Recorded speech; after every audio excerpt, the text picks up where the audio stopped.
deportista e investigador junior de Colciencias. Entonces, bienvenido, profe. Y antes que todo, pues tratemos de que las preguntas sea como más interactivo. Entonces, pues si tienen preguntas, pueden levantar la mano y abren sus micrófonos, o si no, pues hacen las preguntas por el chat y nosotros, el doctor dará un espacio para que nos las vayamos respondiendo mientras que damos la charla. Y ya, si tienen alguna pregunta, pues también, como les dije en el chat. Juliana, voy a hacer una moción de orden ahí. Primero que todo, muchísimas gracias por la invitación. Repito, a ustedes como grupo de interés, a Henry. Pero como el tema es complejo y denso y dentro de lo que yo hablaba con Juliana inicialmente, muchos de ustedes no han visto biomecánica porque no es parte del programa académico de medicina. Entonces voy a ir explicando y daré unos espacios de preguntas. Pueden ir haciendo las preguntas en el chat para que Juliana me colabore leyendo las preguntas en el momento en que demos apertura, o si quieren abrir el micrófono en ese momento, lo realizaremos. ¿Les parece? Entonces, Juliana, ¿me podrías colaborar dándome la posibilidad de compartir?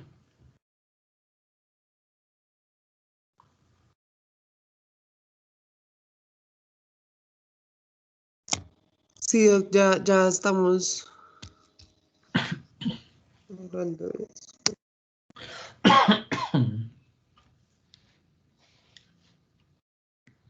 Mientras... Manuel, creo Dime. que ya te di la posibilidad, pero no estoy segura. ¿Me confirmas, porfis? Sí, ya listo, Juliana.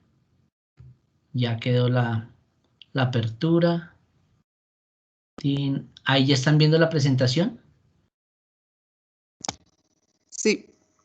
Ok, amplío entonces la imagen. Entonces quiero darle las gracias a este grupo de interés en medicina del deporte de la Universidad de La Sabana por la invitación, a Henry, a Juliana, que fueron quienes hicieron contacto conmigo. Ya Juliana me presentó, entonces mi nombre es Manuel Alberto Riveros Medina, licenciado en Educación Física, fisioterapeuta, especialista en ejercicio físico para la salud del Rosario, magíster en intervención integral en el deportista de la Autónoma de Manizales e investigador junior de Colciencias.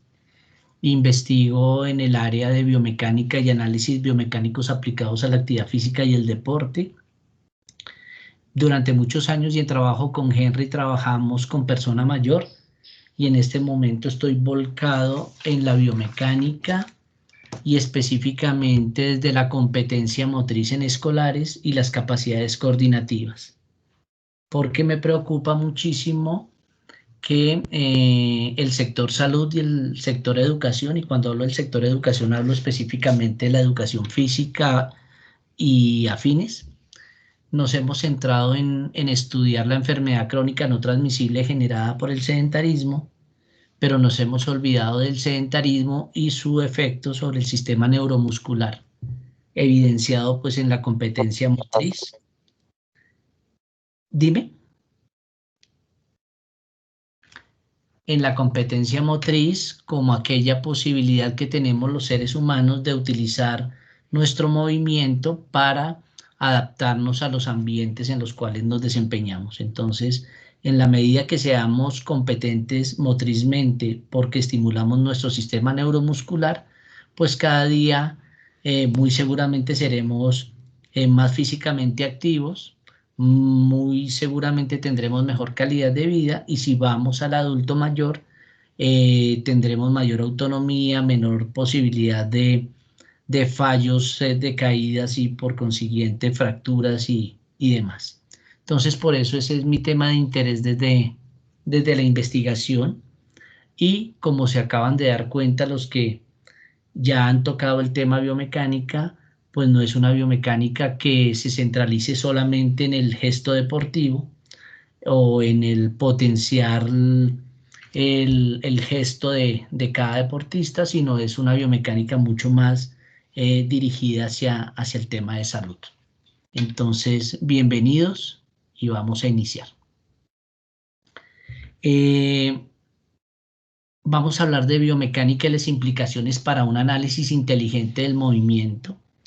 ¿Por qué esta temática? Pues porque sabemos que a través de las redes sociales hemos tenido, sobre todo por esta situación de pandemia, una gran incursión de personas que por motivos comerciales, por motivos de cuerpos bonitos, por motivos de determinados productos, se han dedicado a gestionar la ejecución de ejercicio a través de las redes sociales y realmente no todo el tiempo estando suficientemente preparadas para dirigir y dosificar este ejercicio. Por consiguiente, Henry por un lado desde la fisiología, otros compañeros desde otras áreas y yo desde la biomecánica, he buscado hablar del ejercicio inteligente y sobre todo sustentado en el saber científico.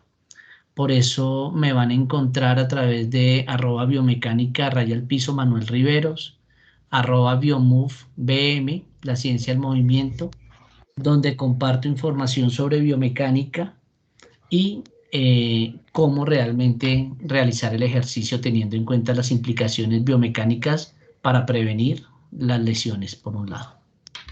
Por eso, Biomove es un espacio de reflexión y análisis en torno a la prevención y la rehabilitación, sustentada desde una mirada de la biomecánica y el ejercicio físico para la salud y el rendimiento, pero con un gran carácter científico. Entonces, por ahí pueden encontrar información y con gusto les responderemos las preguntas o inquietudes que tengan. Por eso uno de nuestros lemas es aprende, comparte y aplica, porque pensamos que el compartir con los demás nos lleva a enseñar y aprender, pero también nos lleva a aplicar con responsabilidad el ejercicio. Y en todo momento nuestro segundo lema es aprendamos juntos, Biomove, la ciencia del movimiento. Entonces, ahí los esperamos, ahí tenemos un espacio interesante que se llama Entre Capos, el camino de la ciencia. Ahí pueden ver a Henry. Y el capo no es el que nos tienen acostumbrados en las novelas, sino el capo es el sujeto que cuenta con un amplio conocimiento de un cierto tema y que dispone de mucho prestigio o que acumula numerosos logros frente a ese tema. Entonces ahí compartimos con compañeros que nos hemos dedicado a la academia y que cada uno desde su saber específico ha podido aportarle a generaciones en su proceso formativo. Y me gusta muchísimo esta frase que Henry generó y que se ha vuelto como parte del esquema de mis presentaciones, porque desde el pregrado, no solamente en fisioterapia, sino en educación física o en entrenamiento y demás, casa perfectamente. Si no entendemos las ciencias aplicadas al movimiento humano, no seremos capaces de reconocer cómo se origina y cómo se entrena el cuerpo.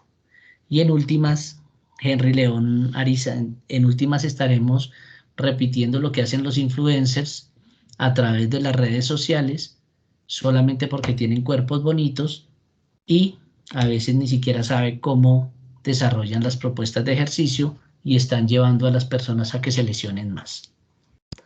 ¿Ok? Entonces, arranquemos con la biomecánica. Y la biomecánica engloba diversos aspectos para su estudio. Sin embargo, en este caso, nosotros nos vamos a centrar en el sistema músculo-esquelético.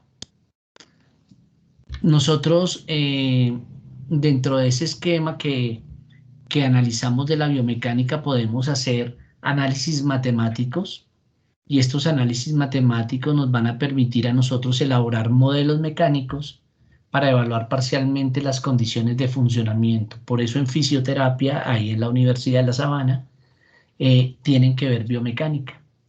¿Por qué? Porque si nuestro objeto como fisioterapeutas de estudio es el movimiento corporal humano, necesariamente tendremos que realizar análisis biomecánicos.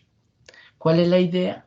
pues la idea es de mirar cómo se comporta la estructura biológica en diferentes esquemas de posturas, conductas, gestos, que nos van a permitir deducir aspectos funcionales. Por ejemplo, si yo miro a este ciclista que tiene una amputación de un miembro inferior, yo tendré que generar modelos mecánicos que me permitan hacer análisis de cómo es que es capaz de funcionar acá sin perder el equilibrio, por ejemplo, o generando fuerza con un solo miembro inferior para poder impulsar la bicicleta en la pista del velódromo. Por eso nos acercamos a los análisis matemáticos pensando en las estructuras biológicas. Pero adicionalmente, para nosotros es muy importante la observación clínica, pues sigue siendo el elemento indispensable para la comprensión de la mecánica humana.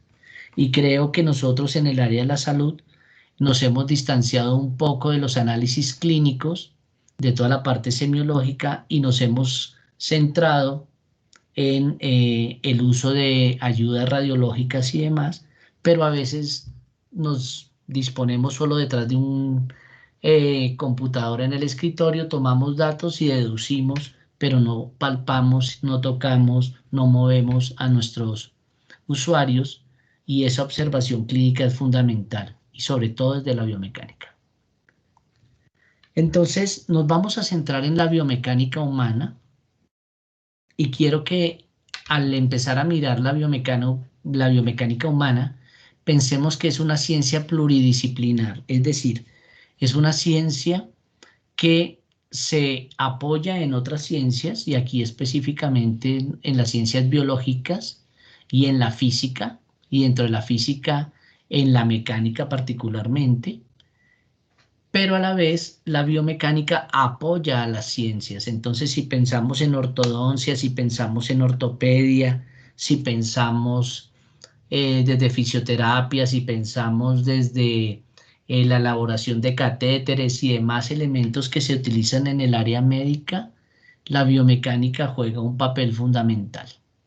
Pero a la vez, esas ciencias se nutren de la biomecánica y la biomecánica las nutre a ellas. Por eso es una ciencia pluridisciplinar que se sustenta en la mecánica como parte de la física, eh, para estudiar el movimiento de los cuerpos, ¿cierto? Pero también se sustenta en la biología como la parte de las ciencias naturales que va a estudiar a los seres vivos. ¿Y para qué nos sustentamos en la mecánica y en la biología? Para aplicarlo al análisis y diseño de sistemas mecánicos. ¿Qué son sistemas mecánicos? Los sistemas mecánicos, pues particularmente en nuestro argot popular, son los ejercicios. Entonces, nos sirve para analizar y diseñar ejercicios, pero tiene un elemento importante, y es que buscamos dar una explicación de las causas biológicas y mecánicas del comportamiento motor humano dentro de un contexto determinado. Entonces, antes de irme adelante, voy a salir un momentito de esta presentación y voy a compartir la otra presentación, que como el computador no me está funcionando bien. ¿Ahí ya están viendo la segunda presentación? Sí, ya se ve. Ok, entonces quiero compartirles esto.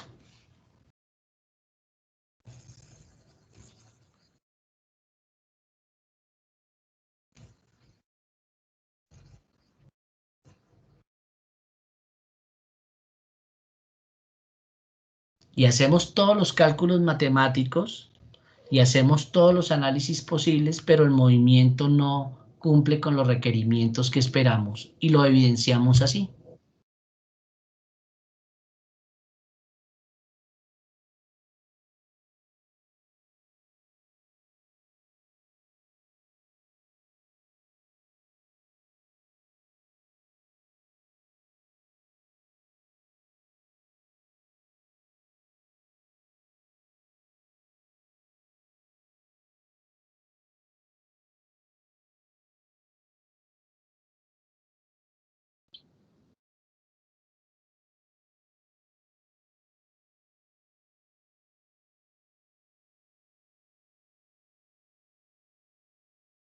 Entonces, ese video para mí es muy importante en la medida que me permite desde la biomecánica hacer un análisis y diseño de esos sistemas mecánicos y poder dar las explicaciones biológicas y mecánicas de ese comportamiento motor humano dentro de un contexto determinado. Entonces, quisiera abrir la primera parte aquí preguntando, ¿cuál creen ustedes que fue la causa por la cual este muchacho se lesionó y sufrió esas múltiples fracturas de tibia, rompió cruzado anterior, menisco y demás?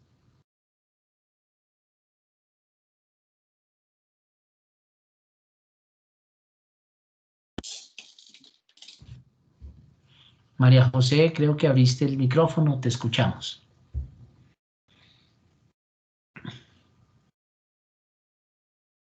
No, qué pena, Hugo, es que me conecté otra vez desde el celular y lo tenía prendido, pero no.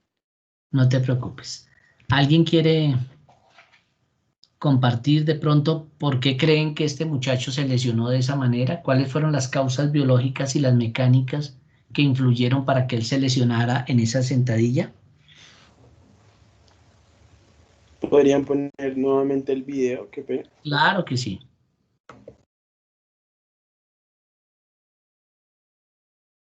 ¿Ahí ya estás viendo? ¿Ahí ya lo están viendo? Sí, sí. Sí, profe. Ok, listo.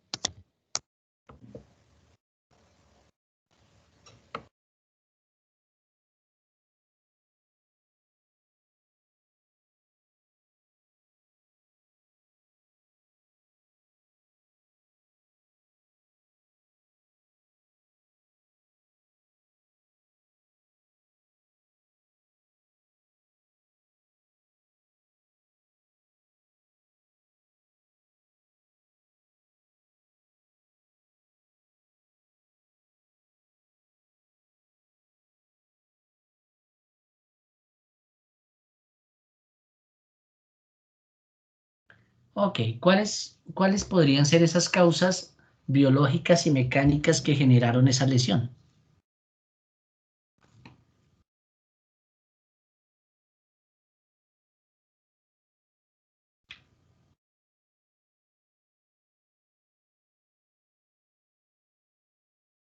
Bueno, yo ayudo. Muy seguramente el peso que estaba soportando en ese momento, o sea, la causa mecánica, era muy elevado. ¿Quién ayuda más? Yo creo que también la técnica, pues, de realización del ejercicio. Ok, entonces la técnica juega un papel importantísimo para la ejecución del ejercicio. Ok, Juan Carlos. Profe, pues básicamente lo que usted está nombrando, factores externos e internos de la carga. Obviamente los externos serían la sobrecarga, puede estar una mala postura, eh, y los factores internos pues ya serían los biológicos, de pronto no está acostumbrado, no es un proceso de adaptación al ejercicio, no es un proceso de preparación de la misma carga, pues por lo que se ve ahí, ¿no? Podría O estaba ser esos. sobreentrenado, por el otro lado. O había fatiga crónica también, ¿no? Fatiga crónica que le pudo haber causado esa lesión. Y que lo pudo haber inducido a que fallara el cruzado anterior o que fallara el cuádriceps o fallara el isquiotibial o fallara la tibia porque estaba con una periostitis, por ejemplo. Entonces, fíjense que aquí lo que estamos buscando desde la biomecánica son esos factores biológicos y mecánicos que nos pueden conducir, ¿cierto?, en este caso, a una lesión, pero nosotros queremos conocer esas causas, tanto biológicas como mecánicas dentro del comportamiento motor, dentro de un contexto determinado. Entonces, aquí viene un primer principio que siempre planteo y es que no hay ejercicios contraindicados. El contraindicado es aquel que no se prepara científicamente para dirigir el ejercicio. Entonces, vamos a poner un ejemplo de la cotidianeidad.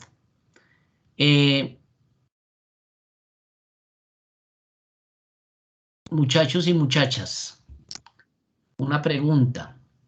si ustedes tienen, sobre todo los que ya están en décimo, si ustedes tienen una paciente de 60 años con artrosis, ¿qué tipo de ejercicio le recomiendan? Artrosis de rodillas.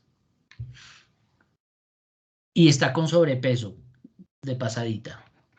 ¿Qué tipo de ejercicio le recomiendan?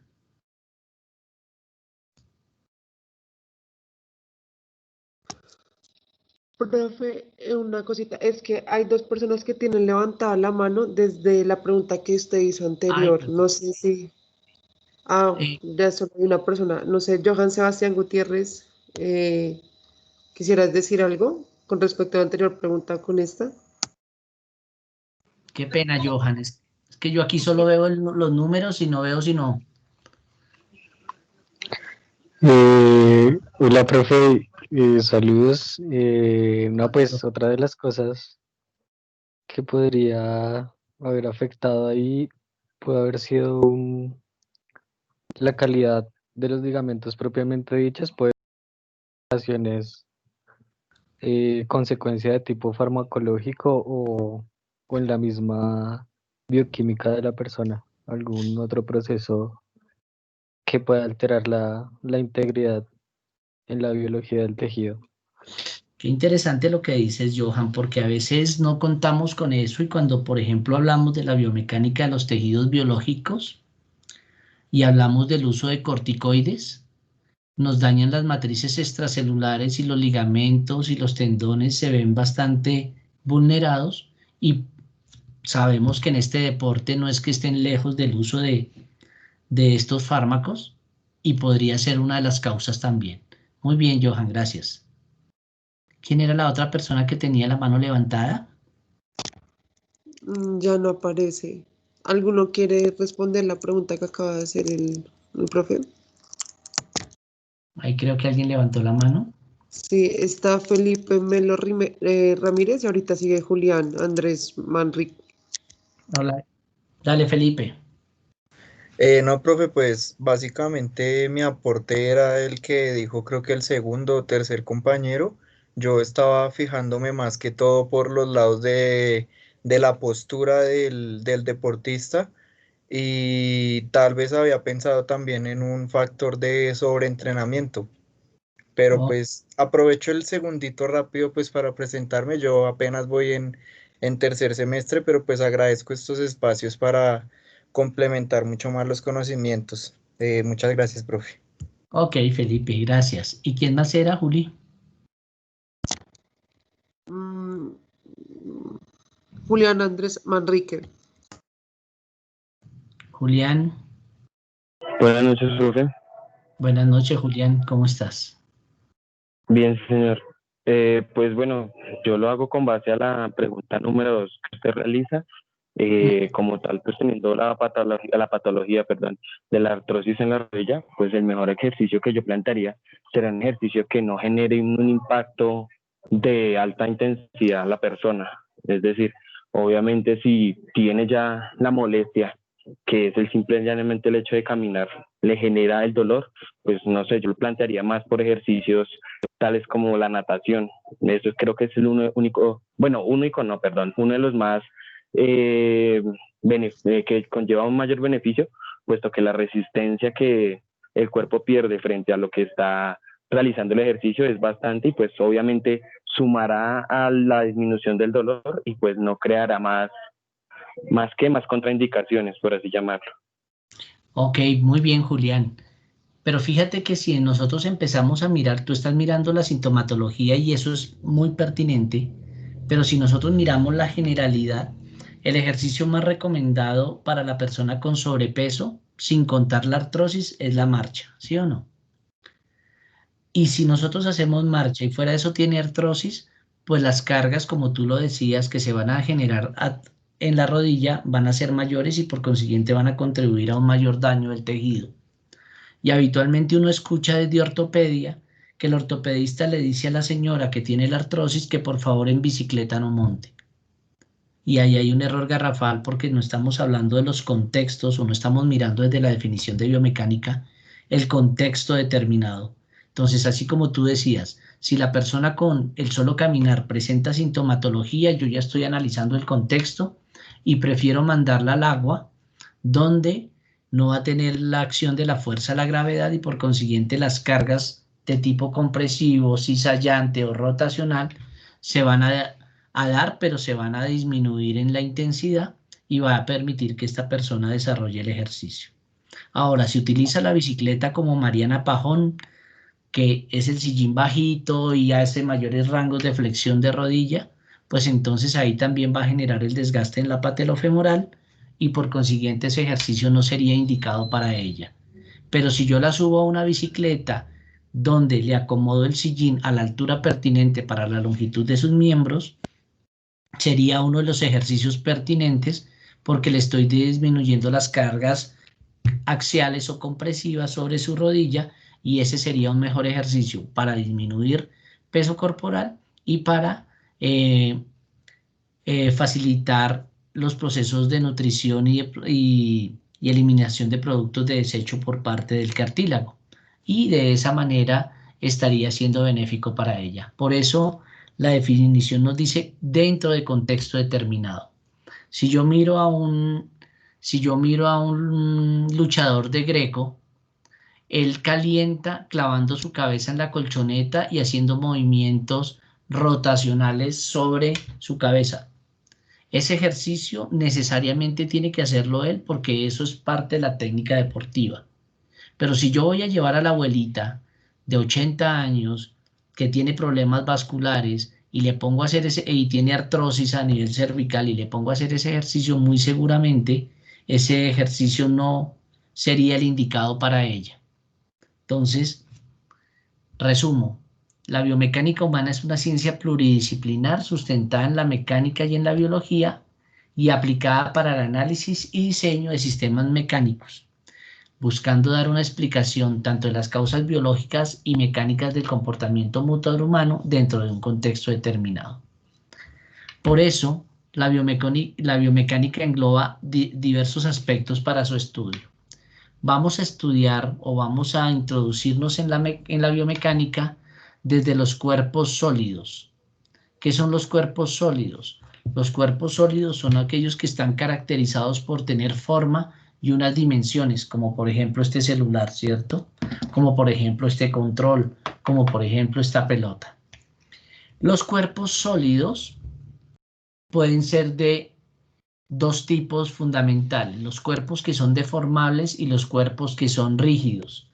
Entonces, ¿qué será un cuerpo deformable? Aquel al cual al aplicarle la fuerza, en este momento ¿están viendo la presentación o me están viendo a mí también? Ambas cosas. Ok, entonces al aplicarle la fuerza, fíjense que pierde su forma. Ese es un cuerpo deformable.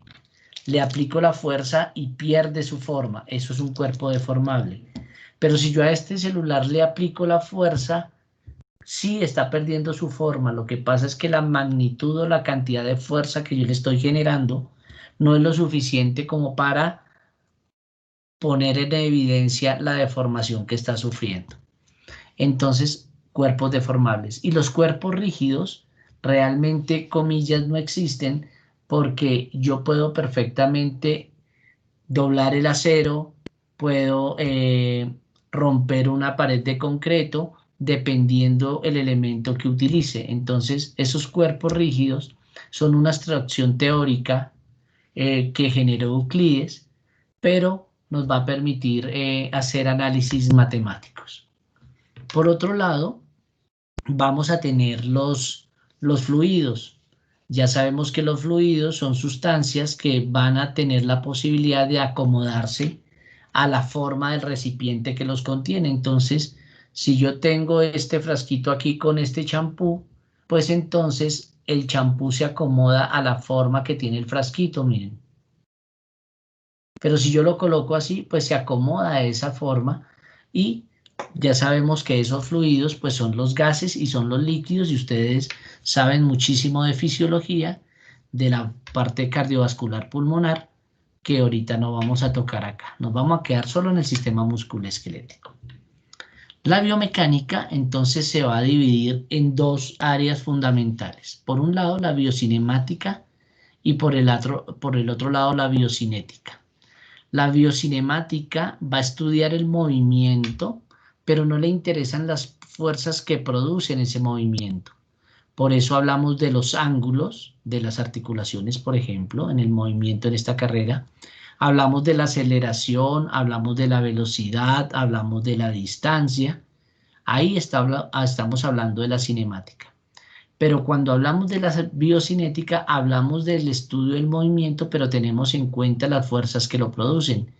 Entonces aquí estamos pensando en las fuerzas compresivas que genera este cilindro sobre este cuerpo que lo está cargando, o esta esfera también, o aquí cuando está haciendo la extensión de rodilla y está contrayéndose el cuádriceps, pero hay un torque y hay un vector de fuerza. Entonces, en ese caso particular, entonces estaremos hablando de la biocinética. La biocinemática es bastante estudiada porque los elementos con los que contamos nos facilitan hacer esos análisis. Por eso es más fácil hacer análisis de marcha, hacer análisis de patrones de movimiento, pensando simple y llanamente en las angulaciones, en el movimiento de flexo-extensión, en la dirección del movimiento, en la aceleración y en la velocidad. Pero si yo quisiera saber cuánta fuerza se está generando aquí al interior de la rodilla, cuánta fuerza se está generando al interior del tobillo, cuál es la fuerza de empuje que está haciendo este pie para poder proyectar ese cuerpo hacia adelante, entonces ahí tengo que hablar de la biocinética y ahí me queda mucho más complejo por el tipo de equipos que requiero, aunque ya tenemos muchas plataformas de fuerza en el país que nos lo facilitan. Por eso, desde la biocinemática, las variables son la trayectoria, la posición, la velocidad, la aceleración, el desplazamiento y los ángulos. Pero desde la biocinética hablamos de los torques, de los momentos, de las fuerzas, de la potencia, del comportamiento del centro de gravedad, del comportamiento del centro de masa. Para poder hacer análisis biomecánicos hay tantas posibilidades como personas hay en el mundo, porque cada quien hace análisis de movimiento. Y si yo les preguntara a ustedes, en este caso particular, si yo les preguntara si han hecho análisis de movimiento, muchos de ustedes dirían que no, pero yo les diría que sí. Voy a poner un ejemplo. Juliana, ¿nos quieres colaborar? ¿Prendes la cámara, porfa?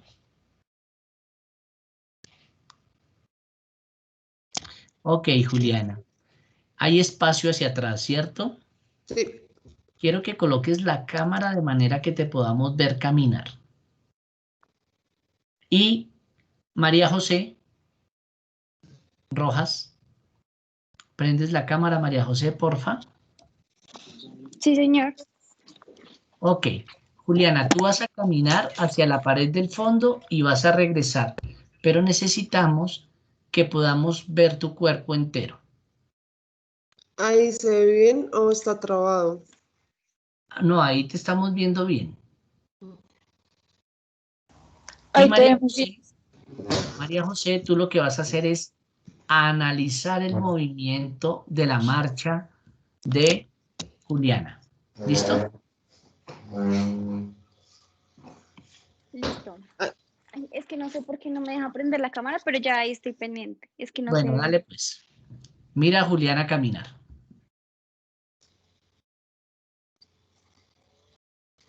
Juliana, tranquila para allá y para acá. Dale. María José, te escuchamos. ¿Qué puedes analizar de la marcha, Juliana?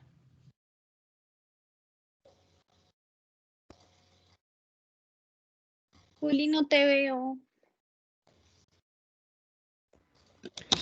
Manuel, no sé si de pronto, si dejas de compartir tu pantalla, es que Ok. nosotros lo vemos como todas las pantallas al mismo tiempo. Listo, ya dejé de compartir. Eso, perfecto. Y ahí Voy lo a que... hacer la pantalla de Julián. En los tres puntitos al lado del nombre le dan anclar o poner en primer plano y ahí se Ahí ya puede quedó ver. anclada. Sí, ahí Ah, sí ok, le dan listo, ya, clic, ahora ahí sí. ya queda anclada. Eso. Listo, súper. ¿Ya me ves ahí, Majo? Sí. Dale, Julia, ahí ya estás clarita. Ok, María José, cuéntanos, ¿qué ves de la marcha?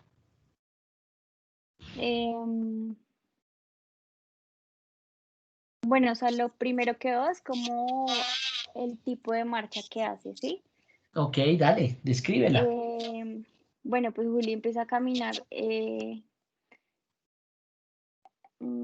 pues apoyando los talones primero, ¿sí? Ok, Como más, o sea, más, sí, como haciendo todo el movimiento completo, ok. como pasando por todo el pie y terminando por los dedos. Al mismo tiempo, pues tiene una sincronía con las manos, ¿sí? Ujú, Obviamente con el lado contralateral. ujú, Mirada pues hacia abajo, como pendiente sí, de la marcha. ya Em, corrigió, exacto. sí, ahora sí. Y ya. Ok, a grosso modo, lo que tú hiciste, María José, fue un análisis cinemático, ¿Sí? sin el uso de un lenguaje técnico, porque no estás entrenada para el uso del lenguaje técnico en el análisis de la marcha, pero tú hiciste un análisis cinemático. ¿Eso queda Ok, claro? sí, señor. Pero si yo empezara a decir, hey, listo, Juliana, ¿cuánto pesas? Juliana, estás apoyada en los dos pies. Cada miembro inferior está soportando el 50% de su peso corporal. Ahora quedó sobre un solo pie para hacer eh, la fase de balanceo. Por consiguiente, ahora quedó el 100% de su peso en ese miembro inferior que está soportado. Entonces ahí ya estamos hablando de la cinética. ¿Listo? Entonces, cuando tú dices apoya primero el talón, luego va al apoyo medio, luego al despegue, luego de ahí sale el miembro inferior y genera una fase de balanceo con flexiones de cadera, rodilla y de tobillo y luego hace extensión de rodilla y así sucesivamente, ahí estás hablando de la cinemática. Y de la cinética ya cuando utilizas la fuerza que está participando en la marcha. ¿Claros hasta ahí? Perfecto. Ok, vuelvo a compartir entonces. Gracias Juliana, gracias María José. Entonces, como hay tantas posibilidades de generar, perdónenme, prendo le conecto el computador porque se va a descargar. Como hay tantas posibilidades de hacer análisis de movimiento como personas hay en el mundo y fíjense que ustedes han hecho análisis biomecánicos hasta para decir, uy, esa vieja sí que camina feo, uy, qué bonito camina, o qué bonito corre, o qué bonito salta y demás. Entonces, desde la propuesta de Kaltenborg, que es un fisioterapeuta, él habla de la osteocinemática, de la artrocinemática y de la miocinemática. ¿A qué hace referencia la osteocinemática? Hace referencia a la relación del segmento óseo en el espacio. Entonces, cuando yo estoy moviendo desde mi articulación del hombro, mi miembro superior, o muevo acá mi cabeza, o muevo acá mi tronco, estoy hablando específicamente de la osteocinemática. Ahorita me devuelvo.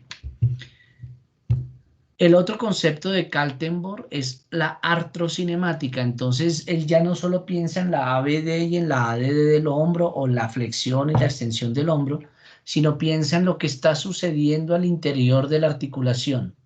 Entonces, habla ahí de la artrocinemática como la relación que existe entre las superficies articulares. Y eso es súper importante, porque nosotros en el ejercicio nos fijamos básicamente en la osteocinemática. Vamos a hacer sentadillas para desarrollar cuádriceps o para desarrollar glúteo, pero no nos ponemos a pensar en las fuerzas internas que se están generando y en los movimientos internos que se están generando allá en la articulación. Por eso cuando en el ejemplo que daban de para esa artrosis trabajar en agua, claro, ahí ya uno estaría pensando en la artrocinemática para disminuir la incidencia de esos movimientos intraarticulares. Y está la miocinemática. La miocinemática que nos va a hablar de los tejidos biológicos, en este caso músculos, tendones, ligamentos, que van a participar en el movimiento. Entonces me voy a devolver un momento para ir mirando cada una. Entonces, si yo empiezo a hablar de la osteocinemática como la relación que tiene el segmento óseo con el espacio, pues lo primero que debo saber es qué movimiento voy a desarrollar, ¿cierto? Entonces, supongamos que el movimiento que yo voy a desarrollar es de abducción de hombro hasta 90 grados, ¿cierto? Y retornar el miembro superior a la línea media. Ese es el movimiento, abducción y aducción de hombro. ¿Cuántas fases de movimiento tiene? Pues en este caso particular yo voy a decir que tiene una fase de abducción hasta 90 y una fase de aducción. ¿Y por qué tengo que dividirlo en fases? Porque es que en biomecánica, así como María José estaba analizando a Juliana y decía que tenía la cabeza hacia abajo, que primero colocó el talón, que había una sincronía entre los miembros superiores y los miembros inferiores de manera contralateral, hay demasiadas variables de análisis. Por consiguiente, yo tengo que reducir al máximo las variables de análisis y centrarme en cada una de esas fases de movimiento, en los factores críticos o en los aspectos críticos que yo debería presentar o tener más en cuenta. Ya sabiendo el movimiento que voy a analizar y conociendo las fases del movimiento, pues necesito saber la articulación sobre la cual estoy centrando mi trabajo. Por eso es necesario saber cómo se clasifica esa articulación, tanto estructural como funcionalmente, como de acuerdo al número de ejes. Porque si yo lo paso a ejercicio físico, entonces recordemos que en los gimnasios hay muchos sabios que dicen que coloque las puntas de los pies hacia afuera o coloque las puntas de los pies hacia adentro para hacer la sentadilla de manera que active más o active menos el vasto lateral o el vasto medial. Entonces fíjense que ahí yo ya estoy desconociendo la clasificación estructural, desconociendo la clasificación funcional, desconociendo los ejes que tiene dicha articulación y estoy desconociendo en qué plano y en qué eje se realiza ese movimiento. Y eso es muy importante saberlo para lograr dirigir el ejercicio. De igual manera necesito saber qué tipo de cadena cinética es. Si es una cadena cinética abierta, si es una cadena cinética cerrada, si es una cadena cinética frenada. Una cadena cinética está conformada específicamente por un eslabón, ¿cierto? Otro eslabón, o sea, van dos eslabones, un eje o un pivote, que en este caso sería la articulación, y los componentes musculares que están presentes para la acción en esa articulación. Eso es una cadena de movimiento, es una cadena cinética, es un concepto que viene específicamente desde la ingeniería y sabemos que una cadena es una sucesión de eslabones que están relacionados a través de pivotes y que permiten generar movimientos. En los años 50 del siglo pasado, Dempsey, un fisioterapeuta, dijo que nosotros nos movíamos en cadenas cinéticas y tenía toda la razón, porque teníamos los eslabones, teníamos el pivote y teníamos el generador de fuerza que eran los músculos. Sin embargo, si yo cojo esta banda, que voy a suponer que es una cadena de bicicleta, y la corto aquí, pues ya no me va a servir para montar en la bicicleta, ¿sí o no? Ya no voy a poder pedalear adecuadamente, pero en el cuerpo humano está cortado aquí y yo sí puedo lanzar la pelota. Por consiguiente, actuamos a través de cadenas cinéticas. ¿Qué es una cadena cinética abierta? Una cadena cinética abierta es aquella en la cual el eslabón distal, entonces en el caso del miembro superior, el eslabón proximal hombro, el eslabón distal mano, está libre. Es decir, que yo hago esto y suelto la pelota. Esa es una cadena cinética abierta. Las contracciones musculares se dan desde proximal hacia distal.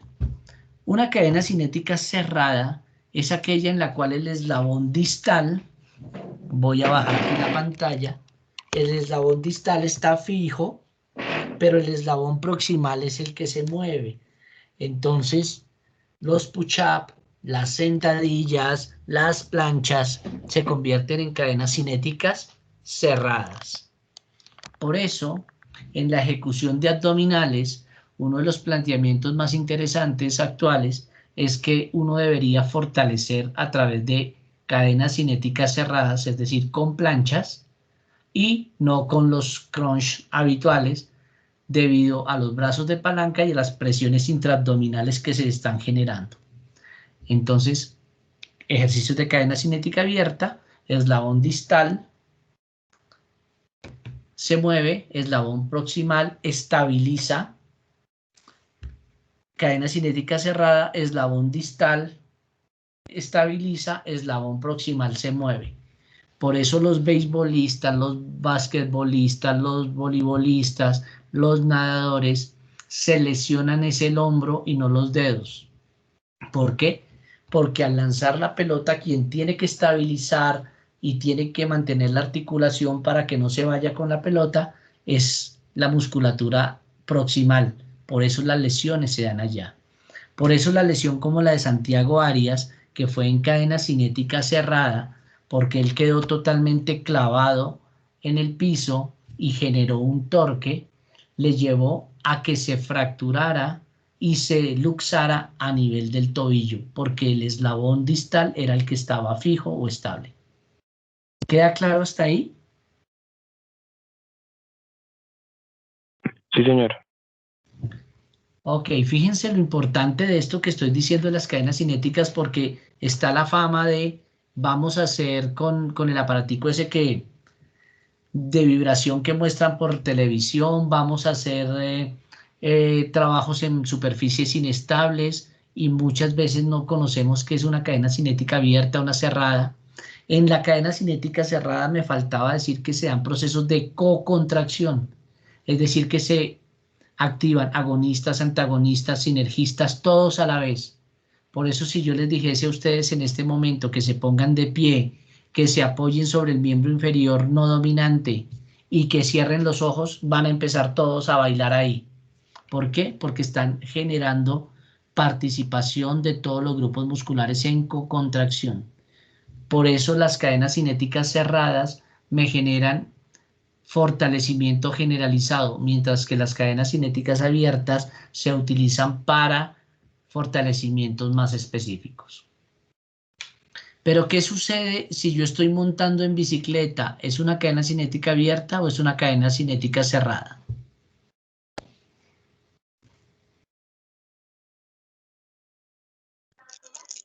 Profe, buenas noches. Yo pensaría que es una cadena cinética cerrada, ¿Por qué? por el hecho de que estoy haciendo una contracción constante a pesar de que estoy haciendo un movimiento cíclico. Ajá. Ok, bien, Juan Es- Carlos. Dale, dale, dale. no, pues ese era el aporte como principal. No tengo como más argumento para seguirlo, pero yo pensaría que esa es la base principal. Ok, María Fernanda, ¿qué vas a decir? Pues a mí también me parece que es cerrada, sobre todo cuando se hace con, digamos, como los ciclistas profesionales que tienen pues que tienen el pie anclado al pedal, porque eso hace que el pie esté estable. Entonces se va a generar se va a generar un trabajo tanto, digamos, en la parte anterior, que sería el cuádriceps, como en la parte posterior de los isquiotibiales. Si el pie no está fijo, como digamos puede pasar en personas que montan bicicleta, pues como más, pues no sé, de uso diario, en cualquier momento, digamos como que no buscando tanto hacer deporte, pues ya al pie no estar fijo sobre el pedal, pues se va a perder ese circuito cerrado y puede hacer, digamos, como más movimiento y fuerza con pues un grupo muscular. Perfecto, Juan Pedro. Buenas noches. Para mí, la Buenas verdad, noches.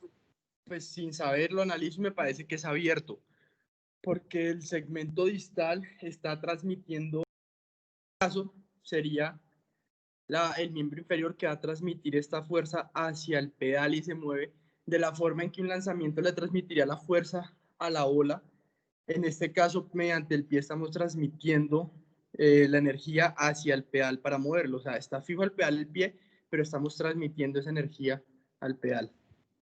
Muy bien. Muy bien por los aportes de los tres. Entonces, fíjense que como decía María Fernanda, si el ciclista está enganchado a los choclos, se convierte en una cadena cinética cerrada, ¿cierto? Sin embargo, si está subiendo al vino, está subiendo a la calera y ya está en las últimas, ya su pedaleo cambia totalmente y empieza a hacer las dorsi y las plantis y no mantiene el pie en una sola posición. O sea que ahí, a pesar de que esté enganchado, la convierte en abierta. ¿Qué sería lo que dice Juan Carlos y lo que dice... Ahí se me fue el nombre de la otra persona. ¿Y qué dice Juan Pedro? ¿Claros? Ahora, María Fernanda dice una cosa importante, ya te doy la palabra, Johan Sebastián. María Fernanda dice una cosa importante, cuando no está enganchado, entonces se pierde ese circuito, claro, y uno lo ve en la ciclovía, ve a las personas que pedalean colocando el medio pie sobre el pedal, queda la punta del pie por delante, queda el retropié afuera y solamente hacen esto. Y ahí estarían en cadena cinética abierta. Johan, ¿qué ibas a decir? Eso mismo, o sea, digamos que desde el planteamiento que hacía la persona que interactuó de estar anclado a los pedales, pues sí, sin embargo va a haber un momento en el pedaleo en que uno no va a estar haciendo ningún tipo de fuerza, digamos el momento exacto en que uno deja de hacer tracción para empezar a hacer propulsión, pues va a haber como un momento libre. Entonces en esos momentos es donde se puede decir que también hace como un tipo de cadena mixta, por decirlo de esa manera. Oh. Entonces fíjense que ahí es donde concluye Johan y que habla de las fases del movimiento específico de el pedaleo, como las vemos acá, avance, empuje, tracción y elevación. No puedo determinar siempre si es una cadena cinética abierta o es una cadena cinética cerrada. Por consiguiente, para los momentos en que estamos haciendo uso de bicicletas, hablamos de las cadenas cinéticas frenadas. Solamente para bicicletas se habla de cadena cinética frenada.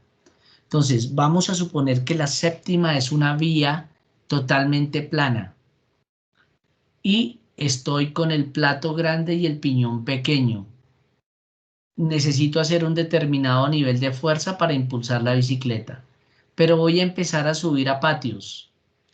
Se me convierte en una cadena cinética altamente frenada porque estoy superando en más del 15% la fuerza que traía o que tenía que ejercer para el terreno plano. Ya llegué a patios, ahora me devuelvo. Se me convierte en levemente frenada porque está disminuyendo la cantidad de fuerza que tenía que hacer en el plano para movilizar la bicicleta. Pasémoslo a términos de ciclismo bajo techo. Entonces, cuando hacen clase de spinning, el entrenador les dice, gire la perilla para la derecha porque vamos a trabajar potencia, vamos a trabajar más fuerza. Es decir, les está generando un trabajo de cadena cinética altamente frenada. Pero cuando le dice gírelo para la izquierda y disminuye la resistencia, lo está llevando a un trabajo de cadena cinética levemente frenada. ¿Claro el concepto? ¿Claro el concepto para todos? Sí, señor. Muchas gracias, profe. Le agradezco. Ok. Entonces, desde los procesos de rehabilitación, yo también puedo determinar si en un ligamento cruzado anterior utilizo cadena cinética abierta, utilizo cadena cinética cerrada, utilizo cadena cinética frenada, dependiendo del objetivo que yo tenga. Entonces yo puedo generar, pensando en ganar rangos de movimiento de flexo-extensión, yo puedo generar a partir de cadenas cinéticas abiertas, que es la que menos me gusta a mí en el caso de tener que ganar flexión en la rodilla postquirúrgico de cruzado anterior, y es acostar al sujeto en la camilla, ponerlo en prono y empezar a doblarle la rodilla. pero también podría hacerlo en cadena cinética cerrada, lo coloco en unas barras, que se tome con las manos de las barras y empiece a descender suavemente para lograr flexión de rodilla. Pero podría ser una mucho mejor y es colocar el sillín bien alto, subirlo a la bicicleta y empezarle a pedir que pedalee. Muy seguramente no dará la vuelta, pero el vaivén que va generando en el movimiento le va logrando la flexión y la extensión hasta que es capaz de dar la vuelta. Apenas da la vuelta del gesto, le bajo la silla y sigo en ese proceso y va a ser una actividad mucho más dinámica, mucho más cómoda y menos dolorosa para el paciente. Entonces, fíjense cómo puedo, a partir de esta osteocinemática, ubicarme en ese contexto. Pero también desde la osteocinemática debo saber que hay topes duros, firmes y blandos.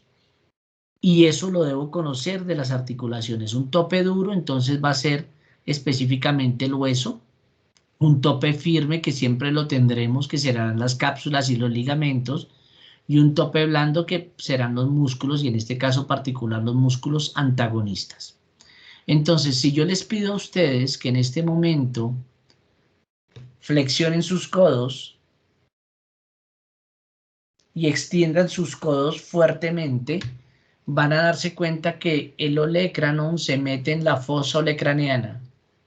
Y al meterse el olecranon en la fosa olecraneana, nos va a estar generando un tope duro, es decir, que el hueso va a frenar el movimiento, tope duro. Pero tengo topes firmes a partir de los ligamentos que están en la parte anterior y en las partes laterales del codo, ¿cierto? Entonces tenemos los colaterales externos o radiales, el colateral cubital o medial, con sus fascículos anteriores, sus fascículos medios y sus fascículos posteriores. Entonces todos ellos van a trabajar. Pero está la cápsula articular también, que va a frenar el movimiento. Pero tengo el tope firme, que será el bíceps, que no me va a permitir hacer más extensión. ¿Queda claro hasta ahí? No todas las articulaciones tienen topes duros. Entonces voy a poner unos ejemplos. Ya sabemos que el codo, y por eso en el colegio nos decían, cuando nos estaban pidiendo que nos paráramos de manos e hiciéramos posición invertida, mantenga los codos extendidos, porque o si no se va contra el planeta. Claro, porque estaba haciendo un tope y me está bloqueando la articulación y puedo mantener todo el peso de mi cuerpo al hacer la posición de manos. Otro tope duro se va a dar en la ABD del hombro, entre la tuberosidad mayor y el acromión. Entonces, ustedes ven en los gimnasios que hacen estos vuelos y pasan de los 90 grados. Claro, y con la mancuerna, entonces están haciendo tope duro y por eso terminan afectando el acromion o la tuberosidad mayor. En la cadera, específicamente en las mujeres, entonces está la cavidad cotiloidea, está el cuello femoral y hacen esto en la ABD. Entonces va a haber un choque entre esa cavidad cotiloidea, específicamente la parte superior, y ese cuello femoral. Por eso algunas mujeres, cuando hacen movimientos de ABD de cadera en el gimnasio para glúteo medio, pero que lo hacen con rodilla extendida y en últimas no trabajan glúteo medio sino tensor de la fascia lata, entonces también hacen ese tipo de topes óseos y terminan afectando la articulación de la cadera, en muchas ocasiones con bursitis trocantéricas o ya con daños de la ceja cotiloidea. Entonces son detallitos que desde la biomecánica es importante conocer para la ejecución del ejercicio.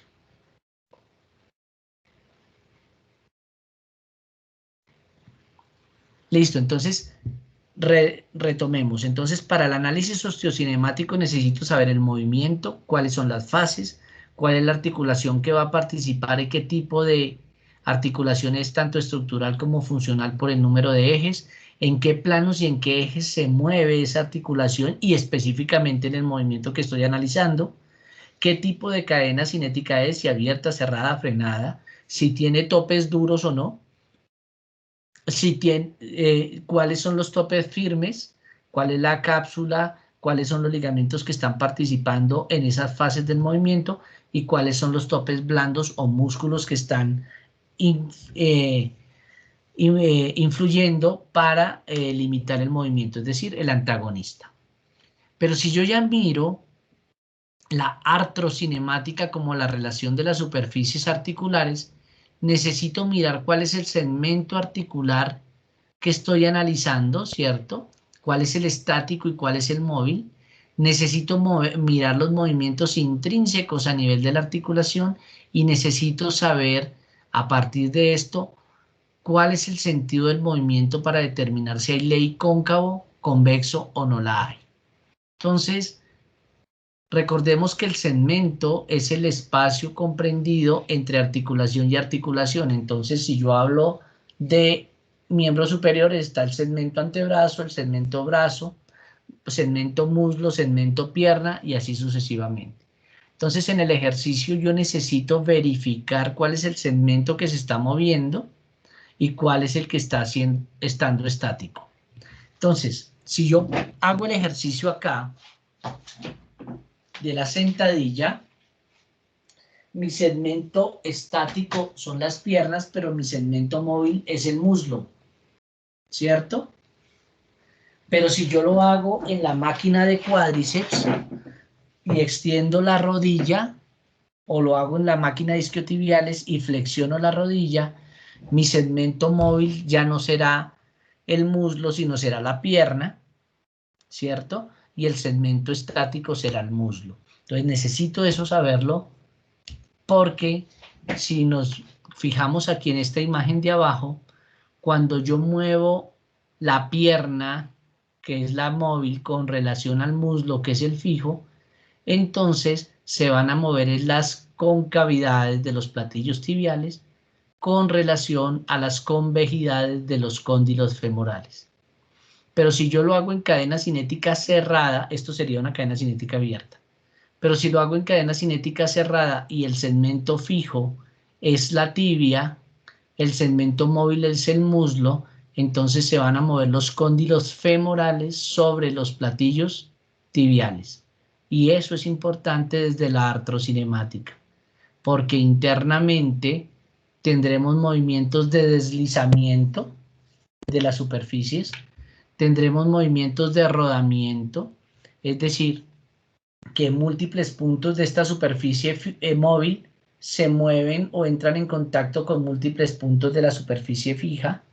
En el deslizamiento, un solo punto de la superficie móvil entra en contacto con múltiples puntos de una superficie fija, pero podemos tener rotaciones, que sería que un punto de la superficie móvil en contacto con un punto de la superficie fija se mueve sobre su propio eje, ¿sí?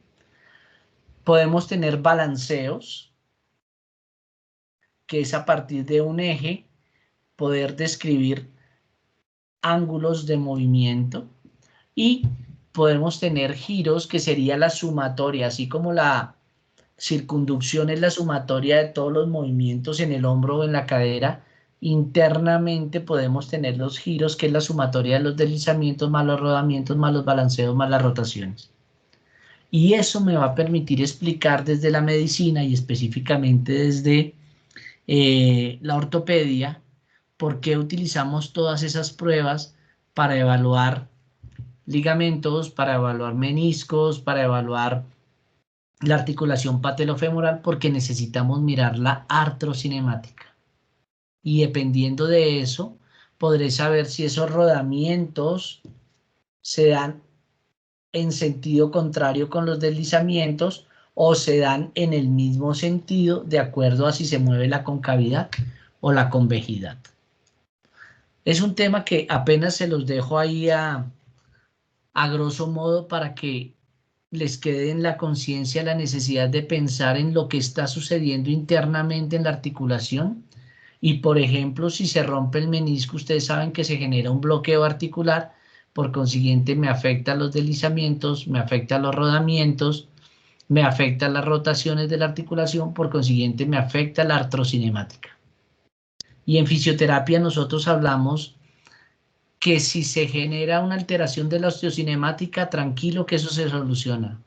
Si se genera una alteración de la miocinemática, tranquilo que eso se soluciona. Es decir, si yo tengo una fractura, no tengo problema. Si tengo un desgarro o un esguince, no tengo problema. Si tengo una tendinopatía, no tengo problema. Pero si se afecta la artrocinemática, es decir, si afecto en una osteoartritis o una osteoartrosis la articulación, ahí sí tengo problema. Porque ustedes saben que si eso avanza, ya la respuesta o la solución será el reemplazo articular. Entonces, desde fisioterapia decimos osteo y mio no tienen problema. Artrocinemática afectada sí tiene problema. Y la vemos en el bloqueo articular que se da cuando se rompe un menisco. Ahí están viendo la artrocinemática de la rodilla. Cómo se dan rodamientos y deslizamientos. Estamos viendo la osteo con la flexoextensión. Artro nuevamente. Las flechitas son los vectores de fuerza y las cuerditas sería la miocinemática, que serían los grupos musculares que están participando. Y aquí lo podemos ver también en el comportamiento de cómo se tensan los topes firmes, como los ligamentos durante los movimientos de flexoextensión de rodilla, y específicamente estamos hablando de los cruzados anterior y posterior.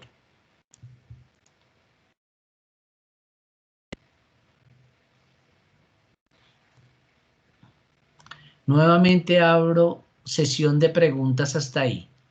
¿Hemos entendido? Entonces hago el resumen antes de las preguntas. Hemos hablado del concepto de biomecánica, hemos hablado desde una biomecánica que tiene en cuenta los sólidos, y dentro de los sólidos estamos hablando de los cuerpos deformables y de los cuerpos rígidos. ¿Y por qué estamos hablando desde esos referentes? Porque los tejidos biológicos que están participando tienen esa capacidad de deformación, y al tener esa capacidad de deformación debemos entender cómo es que se deforman para evitar las lesiones o para saber qué hacer en los procesos de rehabilitación. Henry. Gracias, Manuel. Casi que bajo la mano en las últimas dos frases que planteaste, porque uno de las, digamos que uno de los objetivos de este grupo de interés es adentrarse en el conocimiento en torno de la medicina del deporte. Y la pregunta, aunque ya de manera implícita está contestada, me gustaría escuchar, digamos que la opinión tuya, es cómo la comprensión de la biomecánica le ayudaría a un futuro médico del deporte si decide hacer medicina del deporte, o por lo menos a una persona que decida hacer ejercicio físico, o por lo menos a un médico que vaya a hacer una prescripción básica de ejercicio. ¿Cómo el estudio o cómo justificar el estudio de la biomecánica en el contexto de muchos de estos estudiantes que están inclinados por esa área del conocimiento tan bonita?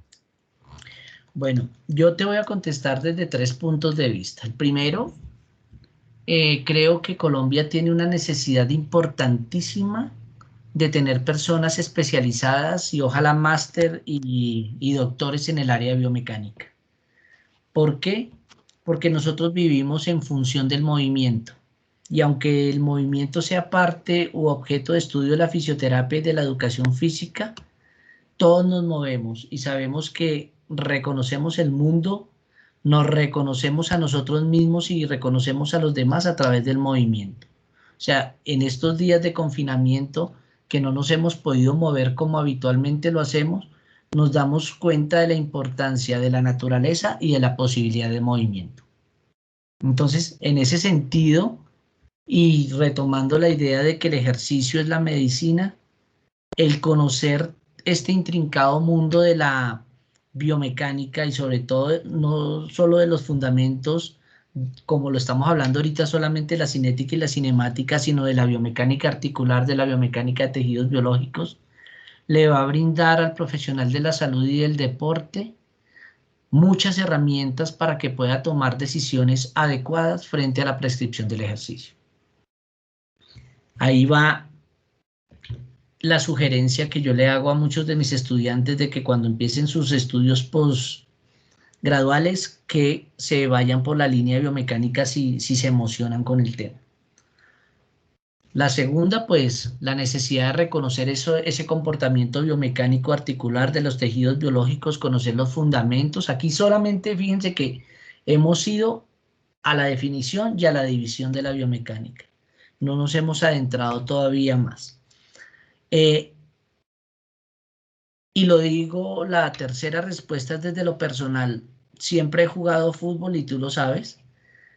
Si alguien me hubiera enseñado a mí todo lo que sucede al interior de mi cuerpo desde el punto de vista articular y óseo, y desde los ligamentos y desde el músculo y desde el tendón, con la práctica del ejercicio bien desarrollado o mal desarrollado, muy seguramente estos deportistas que nosotros tenemos, como Víctor Mora, como los futbolistas de los años 70 y 80, donde las técnicas quirúrgicas en rodilla hacían menisectomías y demás, no tendríamos tantos abuelos en este momento que tuvieran esos daños articulares tan grandes y que caminaran con bastones, caminadores, en sillas de ruedas, se desplazaran. Entonces es pertinente totalmente para los profesionales de la salud y del deporte reconocer desde la biomecánica cuál es el comportamiento de esos tejidos, sobre todo pensando en la prevención y en una mejor calidad de vida a futuro de las personas que intervengan y de ustedes mismos y sus familiares.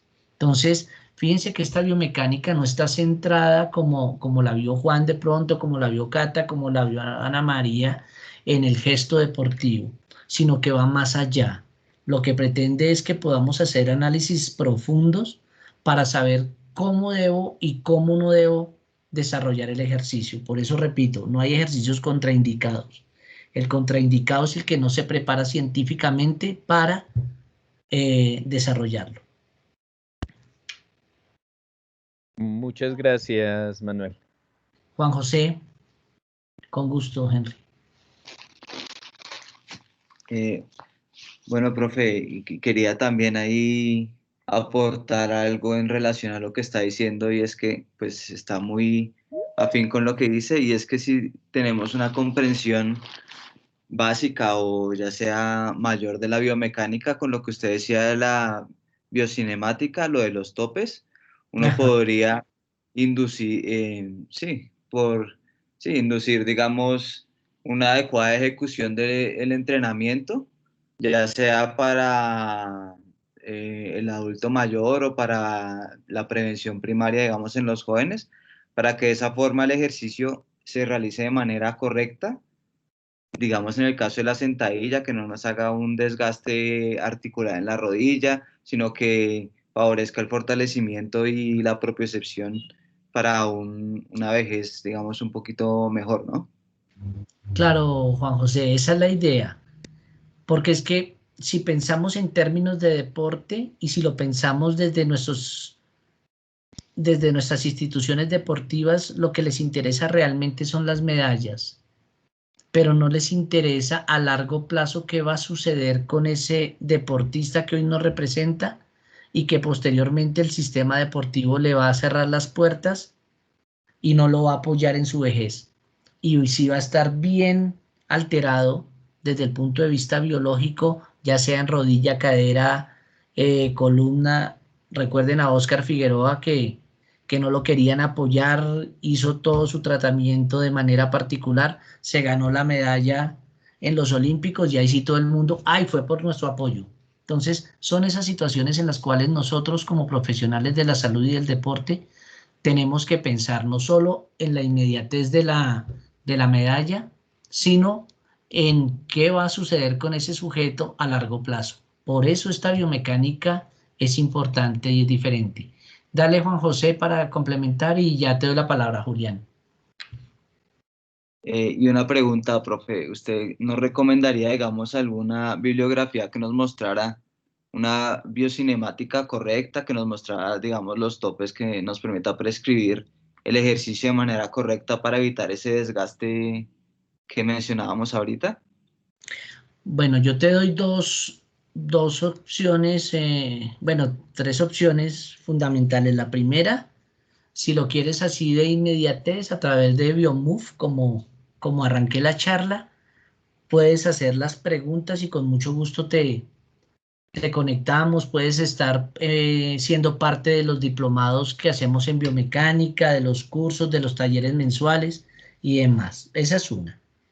La segunda, sin sonar a publicidad, pues tengo 2 libros de biomecánica. Ahorita el próximo año, después de que salga el de Henry, sale el mío de biomecánica del fitness. Entonces tengo 2 de biomecánica aplicada a la actividad física y el deporte, donde desarrollo todos estos temas.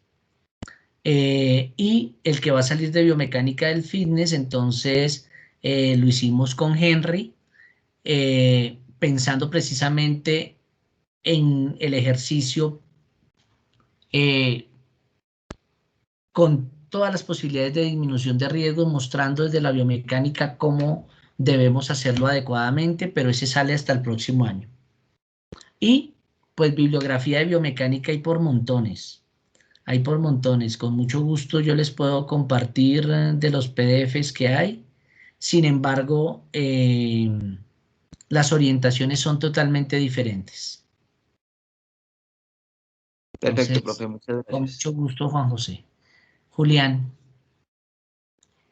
Pues, profe, lo único que yo añadiría es que yo me devolvería un peldaño más en el llegar al médico o al especialista en el deporte. Pues yo como tal no soy médico, me preparo para ser educador físico, profesor en educación física, y yo diría que desde ahí radica el hecho de saber, o sea, prepararnos nosotros como docentes para evitar todo esto, evitar que el niño o el futuro deportista llegue al deportólogo o llegue al médico por un ejercicio mal realizado.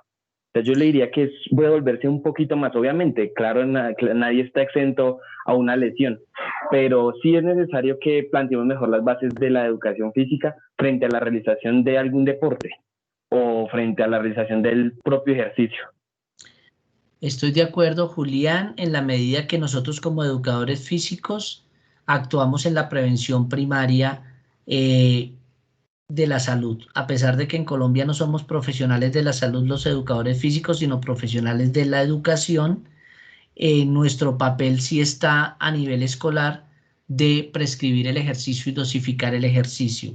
Por consiguiente, si en casa no motivan, yo como educador físico sí debo motivar en la escuela para que el niño sea físicamente activo, pero debo conocer fisiología, debo conocer anatomía, desarrollo motor, biomecánica, de manera que permita que yo desarrolle o ejecute unas clases de calidad sin arriesgar al niño y, por el contrario, sí motivándolo a que sea físicamente activo. Johan.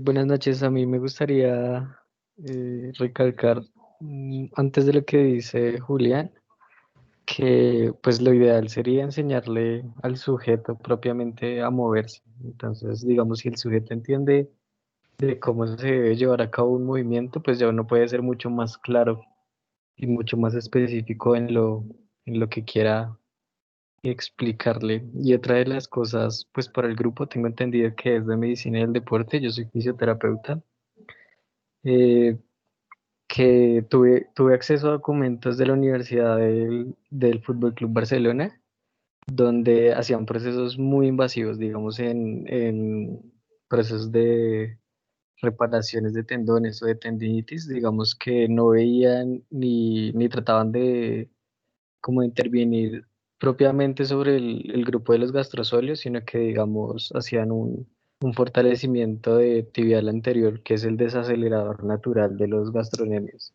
Entonces, ver la prescripción de ejercicio, digamos, no propiamente ni puntualmente sobre el problema, sino entender de cadenas musculares y entender pues, de mecanismos de movimiento que son un poco más complejos en el cuerpo.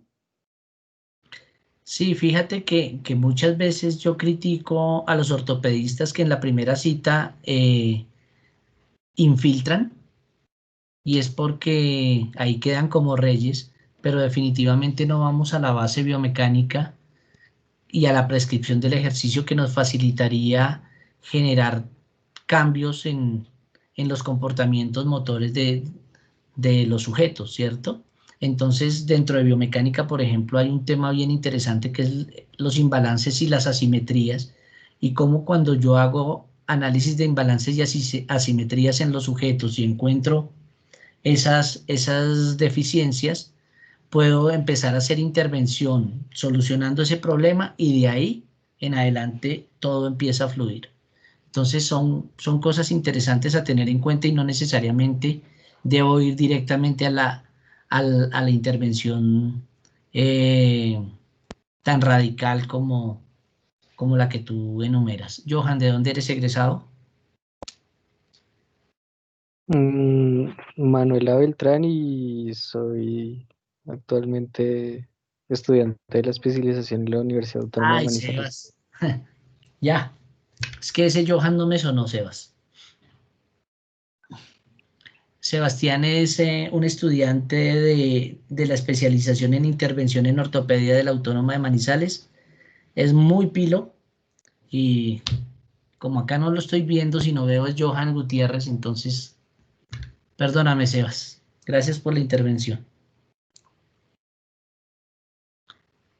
¿Alguien más? Veo que alguien más tiene levantada la mano.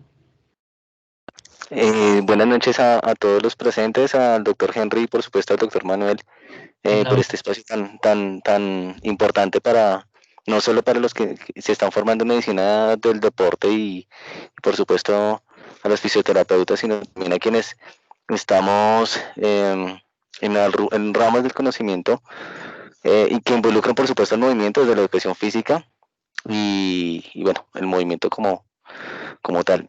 Importante, pues bueno, ya como lo decían algunos, no solo enfocarnos en lo que es el movimiento desde los deportistas de alto rendimiento o desde el deporte como tal, sino partir desde la base del movimiento humano y por supuesto desde la biomecánica y los demás componentes para realmente para que las personas a través de ese mismo movimiento por supuesto tengan una mejor salud e incluso desde la niñez, como ya por supuesto es la labor de los educadores físicos, pero en la cual sí digamos es un punto en el que nosotros como educadores estamos un poco débiles, es poder atender esa primera instancia desde la prevención, desde la corrección de patrones que quizás se pueden ir alterando desde la niñez, no solo desde quizá deficiencias de los diferentes sistemas, sino incluso desde cómo la sociedad también interviene y afecta de manera negativa el movimiento y que por supuesto a futuro en adolescencia y ya en adultez y por supuesto en persona mayor, pues se van a tener esas carencias de mecánicas de movimiento adecuadas y por supuesto adaptadas a cada persona con sus particularidades y que esto realmente es un mundo muy grande, pero pues bueno, resaltable este tipo de espacios para que todos podamos seguir creciendo en todos los niveles y sobre todo a través de la interdisciplinaridad que genera el movimiento humano, no solo desde la educación física, incluso también desde las artes, en este caso las artes escénicas y por supuesto desde la medicina y demás ramas, ¿no? Hugo, me parece importantísimo lo que tú dices. Esto es un trabajo interdisciplinario. Esto no es el educador físico por un lado, el fisioterapeuta por el otro, el médico deportólogo por el otro, el médico general por el otro, no. Esto es un trabajo interdisciplinario en el cual todos debemos converger en beneficio del usuario al cual estemos atendiendo, ya sea para prevención primaria, secundaria, terciaria o rehabilitación ya propiamente dicha. Y qué pena, Doc, y que realmente, pues digamos, hasta hace relativamente poco y también, pues sobre todo en Colombia y en general no es que se ve mucho. Y a veces, digamos, desde los egos de las diferentes ramas del conocimiento. Pero pues siempre es importante saber desde dónde parto y hasta dónde llego y desde dónde parte el siguiente profesional que incluso me va a aportar mucho más para pues lo que todos queremos, que al fin y al cabo es el bienestar y la salud de las demás personas, independientemente del curso de vida. Y también una última cosilla que se me había olvidado, y es la importancia también de la biomecánica relacionada también con el sistema facial, que hasta, digamos, más o menos poco también se le está dando la importancia que requiere, porque pues tiene una gran incidencia en la biomecánica de los otros sistemas y por supuesto a nivel fisiológico e incluso a nivel emocional. Perfecto, Hugo. Sí, el tema de fascias es fascinante y es otro tema ahí vinculado y que requiere mucho estudio, muchísimo estudio, porque venimos de un aprendizaje de la anatomía, llamémoslo separatista, donde cada órgano está por un lado, cada músculo está por un lado, y no estamos viendo todo en conjunto dentro del tejido conectivo que nos une y nos empaqueta y nos tiene organizados para que podamos funcionar. No sé si alguien más quiere aportar. Alguien levantó la mano, Juli, no sé quién, veo una mano levantada, pero no sé quién es. Sí, profe. Miller. Miller es Leider. Señor Miller. Vino a acompañar a Camilo. Dale, Miller.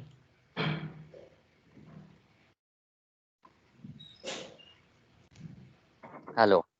Aló, te escuchamos. ¿Me escucha? Ah, bueno, buenas noches. Vamos que agradeciéndole al profe Manuel por la invitación. Y digamos que pues para brindar un pequeño aporte, pues ya distingue mi labor. Poco sé del tema, estoy aprendiendo. Y es el tema de la readaptación deportiva, que es bastante interesante. Y es, digamos que algo de lo que dijo la persona que acabo de hablar, es la interdisciplinariedad, no solo en conceptos, sino trabajo en equipo. Y algo que considero que para mí es muy importante y que debería ser una lección no solo profesional, sino también como personas y como profesionales, es como quitarnos, desprendernos de ese ego, pensar que sabemos más que la otra persona y trabajar en equipo, porque pues de esto se trata. La salud es un trabajo multidisciplinario donde trabajamos de la mano de medicina deportiva, fisioterapia, psicología deportiva, los educadores, los profesionales en entrenamiento deportivo, y todos convergen a un solo punto, que es potencializar la salud a través del movimiento. Y digamos que es algo muy importante y que considero que deberíamos todos tener en cuenta, y es que no sabemos todo, nos falta mucho por aprender, y que de la mano pues de cada uno de los profesionales pues con los que trabajamos y con los cuales tenemos la oportunidad de escuchar, de aprender, de debatir, pues enriquecernos y así aportar mucho más al área de la salud acá en Colombia.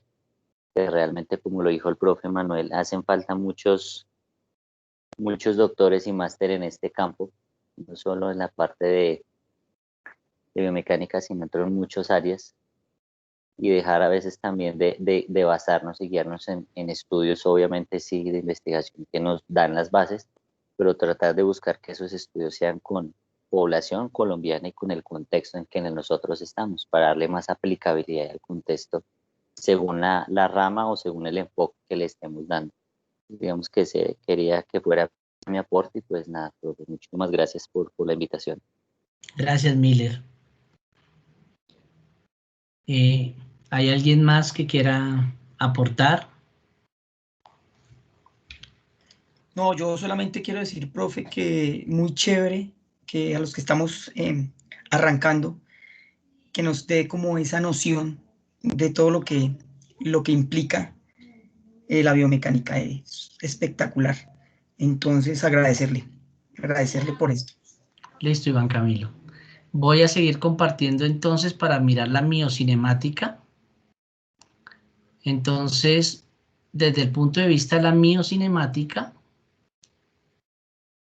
requerimos en este análisis cinemático, apenas estamos hablando del análisis miocinemático, necesitamos saber exactamente cuáles son los músculos que están actuando, cuál es su origen, su inserción, su acción, un concepto importantísimo y es la penación en el ejercicio, es decir, la dirección de las fibras musculares, porque a medida que nos movemos y a medida que cambiamos los ángulos del movimiento, la penación también se va modificando y eso lleva a que estimulemos más o menos el grupo muscular. Voy a poner un ejemplo particular y es, si yo hago solamente para trabajar pecho press plano, pues voy a estimular mucho más las fibras externales y voy a dejar de estimular en gran proporción las fibras costales y las claviculares. Por eso hacemos trabajo para pectoral en press plano, press declinado y press inclinado para, a partir de esa penación, poder incidir sobre los 3 fascículos de ese grupo muscular del pectoral.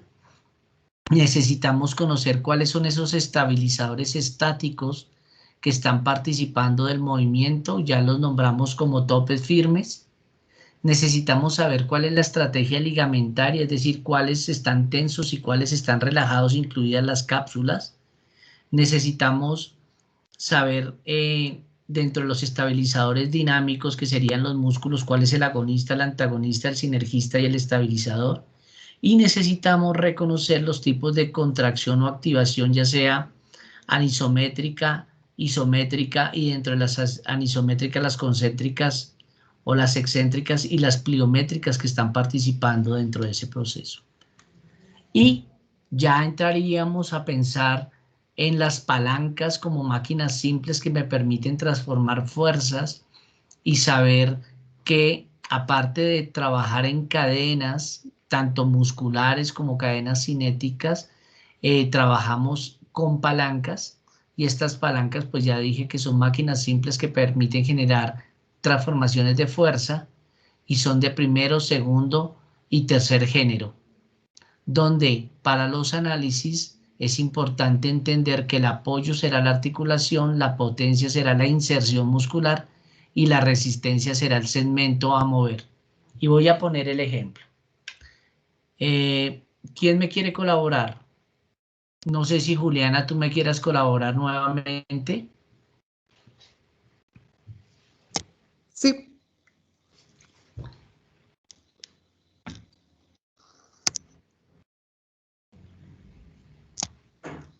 Para explicar el concepto, entonces. ¿Prendes la cámara, Juli, porfa? Ahí, bebé. Sí, ahí te estamos viendo. Ok, gracias, Juli. Pensaría que hacer lo mismo que nos sugirieron hace un momento de fijar la imagen para que solo te veamos a ti. Ok, gracias. Juliana, préstame atención lo que te voy a decir.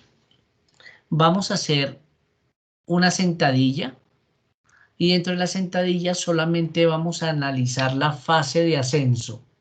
Entonces, puede ser muy sencillo, coloca una silla en la que estás, colócala bien atrás, de manera que solamente te sientes y te pongas de pie. Y que alcancemos a verte. Ok, las palancas de primer género o las palancas en general tienen un apoyo, un brazo de la potencia y un brazo de la resistencia. Las palancas de primer género tienen el apoyo en la mitad. Las palancas de segundo género tienen la resistencia en la mitad. Y las palancas de tercer género tienen la potencia en la mitad. Ok. Juliana, tranquila, coloca la silla atrás para que te sientes allá atrás.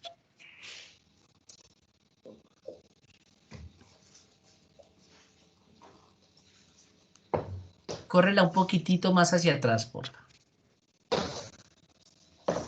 Listo. Repito, las palancas, siéntate tranquila ya y ya te... Las palancas de primer género, apoyo en la mitad. Las de segundo género, resistencia en la mitad. Y las de tercer género, potencia en la mitad. Juliana, por favor, ponte de pie. ¿Quién es la resistencia? Esa pregunta va para todos. ¿Quién es la resistencia?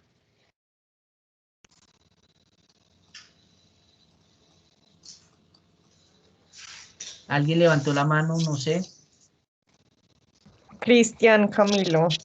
Cristian Camilo, ¿quién es la resistencia? El tronco, toda El la parte tronco. superior del tronco. Ok. Es el peso corporal, ¿cierto? El tronco. ¿Quién es el apoyo? Las rodillas.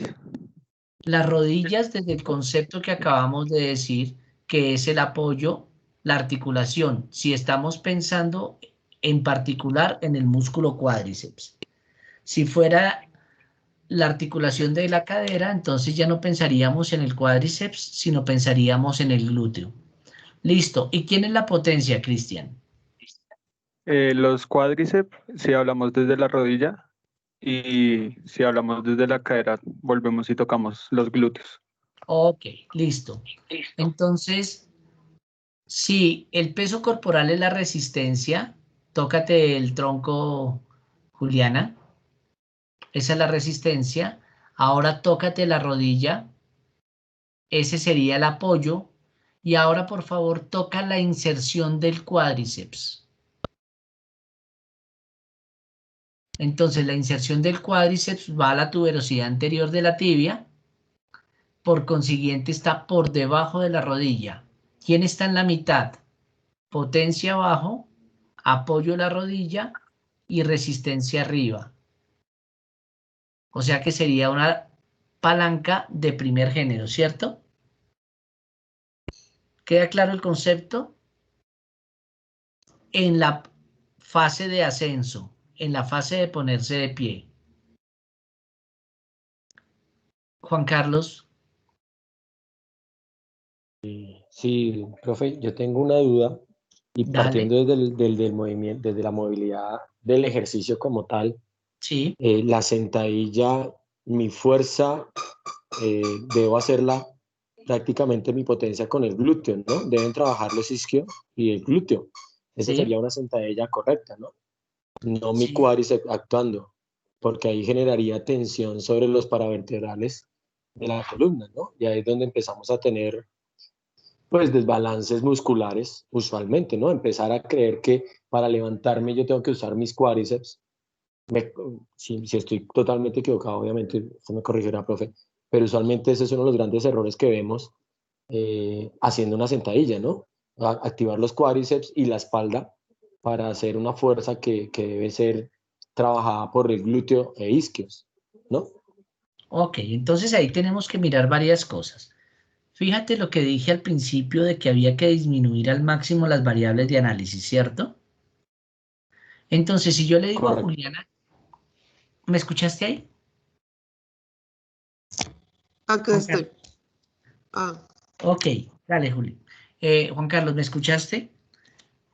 Por eso necesito Sí, disminuir señor, al sí, máximo las variables de análisis. Yo hubiera podido decir, a diferencia de lo que dijo Cristian Camilo, yo hubiera podido decir que el apoyo son los pies, ¿cierto? Porque al ser una cadena cinética cerrada, la contracción muscular serían los arranca. talones. El apoyo a los pies, la resistencia al peso del cuerpo y la potencia hubiera podido ser glúteo, hubiera podido ser cuádriceps, hubiera podido ser isquiotibial, dependiendo la fase. Y ahí estaríamos diciendo que el apoyo está en un extremo, la potencia en la mitad y la resistencia está arriba. O sea que se nos convertiría en una palanca de tercer género. Cuando nosotros empezamos a mirarlo siendo el apoyo, la articulación, y efectivamente el glúteo tiene una participación muy amplia en la sentadilla, y en la sentadilla el glúteo suma con el cuádriceps para hacer la extensión tanto de cadera como de rodilla. Y si yo empiezo a pensar en esos términos, efectivamente al pensar que el apoyo es el piso, los pies en el piso, queda en tercer género. Pero cuando yo empiezo a particularizar y me voy específicamente a la cadera, pues entonces se me va a convertir que la potencia está en este extremo, que sería la inserción del glúteo en el trocánter mayor, en la línea interglútea, en el pliegue glúteo, vendría la articulación de la cadera y luego vendría la resistencia. Entonces me daría una articulación de primer género. Y si lo miro en la rodilla sucede lo mismo. Esto para entender el concepto como tal. Si ya me voy particularmente al análisis de la sentadilla desde un punto de vista biomecánico, ya pensando en la técnica deportiva, por ejemplo, entonces ya tengo que empezar a mirar esas otras variables como las que tú has enumerado, de cuál es el papel del glúteo, cuál es el papel del isquiotibial, cuál es el papel del psoas y cuál es el papel del cuádriceps en este caso. ¿Sí? ¿Queda claro, Juan? Ok, sí, señor. Entonces, yo lo que quiero que ahorita comprendan es cómo es que podemos analizar las palancas y cómo ese análisis de las palancas me facilita hacer una palanca de primero, segundo, tercer género y a la vez me permite escoger cuál sería la mejor palanca para el proceso de prevención o el proceso de rehabilitación. Voy a poner otra vez a Juliana en el siguiente ejemplo. Juli, nuevamente sentada.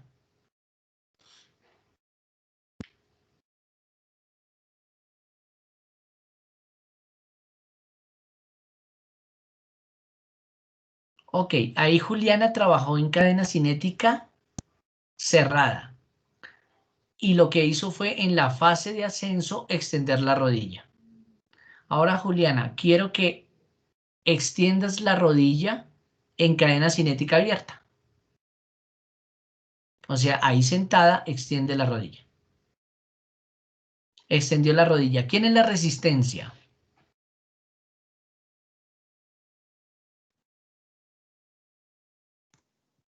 Sergio, creo que levantaste la mano. ¿Quién es la resistencia? Va a ser la pierna. El pie. Exactamente, la pierna y el pie. ¿Quién es la potencia? Sigue siendo el cuádriceps, inserción en la tuberosidad anterior. ¿Y quién es el apoyo? Sigue siendo la articulación de la rodilla. Entonces, me queda la rodilla ya, me queda la inserción acá y me queda aquí la pierna y el pie. O sea que ya es una palanca de tercer género y es la misma extensión de rodilla.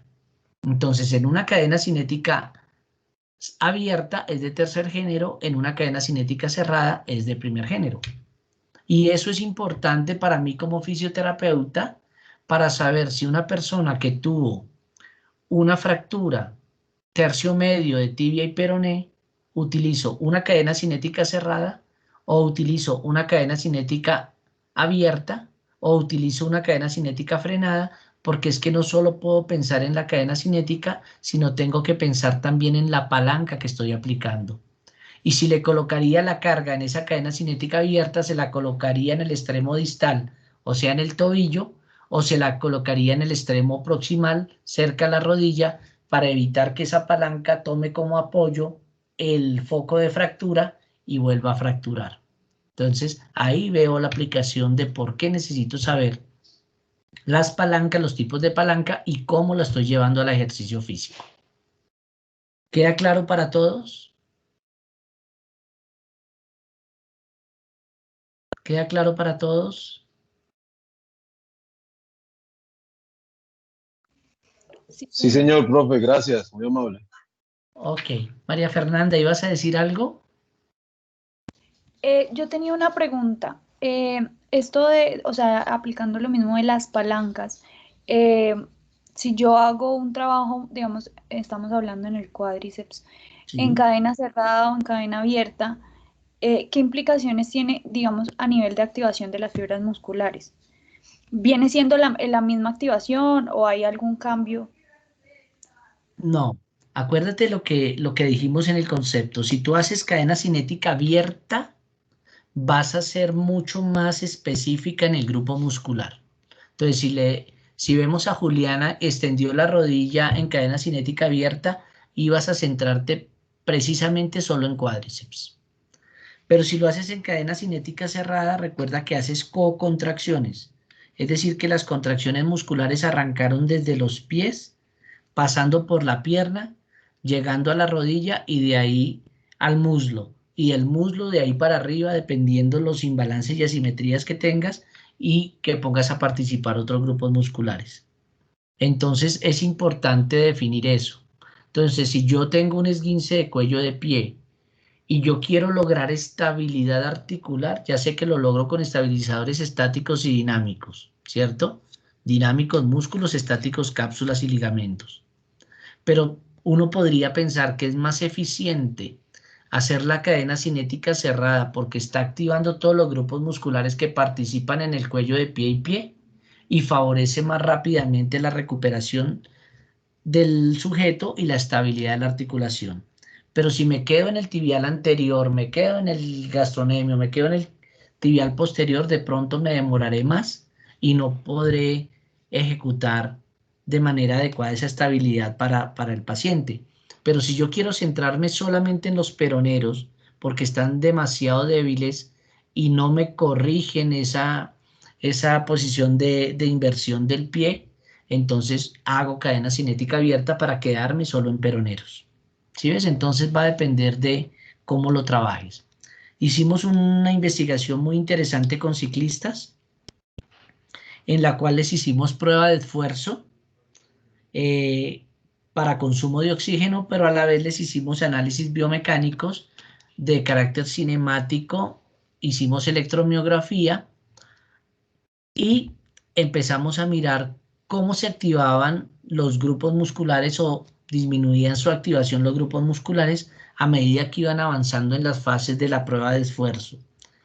Y uno asume desde lo que decía Juan Carlos en el ciclismo, él lo decía desde la sentadilla, en el ciclismo uno asume que el grupo muscular que más participa es el cuádriceps y los gemelos. Pues efectivamente sí, ellos son los que más participan. Pero cuando llegábamos a las fases finales de la prueba de esfuerzo, los isquiotibiales y el tibial anterior jugaban un papel súper importante porque empezaban a suplir las necesidades que tenía el organismo porque ya el cuádriceps y los gemelos estaban fatigados. Entonces ahí nos mostró desde esa investigación cómo a partir de electromiografía nos dábamos cuenta que en esa cadena de movimiento que era frenada se modificaba la participación de los diferentes grupos musculares de acuerdo a las necesidades del ejercicio. ¿Hay alguna otra pregunta?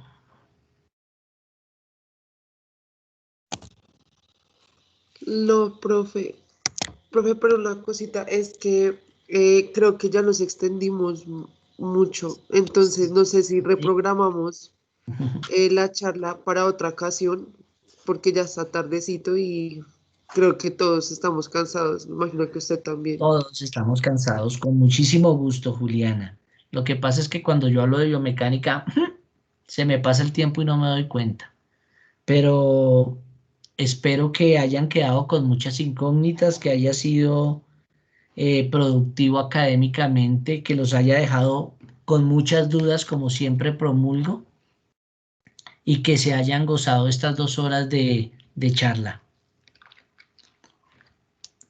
Muchas gracias a usted y muchas gracias a todos por asistir el día de hoy. No, ustedes por la invitación, nos pondremos de acuerdo entonces para posteriormente salir solamente del concepto de biomecánica y la división de la biomecánica y empezar a aplicarla en diferentes contextos del ejercicio. Muchísimas gracias, Henry, muchísimas gracias por la invitación. Fue un placer haber estado hoy aquí con ustedes.